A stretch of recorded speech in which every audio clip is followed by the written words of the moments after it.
সবগুলো ডিপোতে তেল দিচ্ছি এবং এই ডিপো থেকে তেলও বেরিয়ে যাচ্ছে।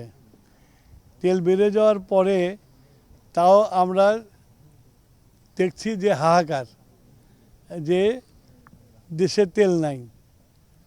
এইটাকে কীভাবে সুষম করা যায়, কিভাবে তেলগুলোকে দিলে এই কথাগুলো বলতে না পারে, সেইটা ডিপোতে এসে ডিপোদের যারা ডিপো ইনচার্জ আছে তাদের সাথে আলোচনা করলাম।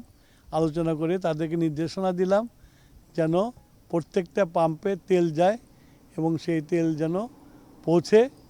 এইটা যেন আমি শুনি না যে কোনো পাম্পে তেল যায় নাই, এই কথাটা যেন না শুনি।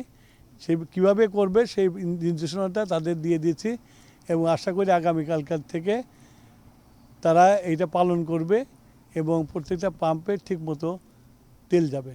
সেই জন্য আমার রাত করে এখানে আসা আর দেখা যে এই ডিপোতে সিন্ডিকেট কি কাজ করছে না কিনা সেটা দেখা, বুঝছো? চোরাচালানি বন্ধ করা, চোরা কারবারি বন্ধ করার জন্যই আমি আসছি এবং প্ল্যানিংটা দিয়ে দেওয়ার জন্য আসছি।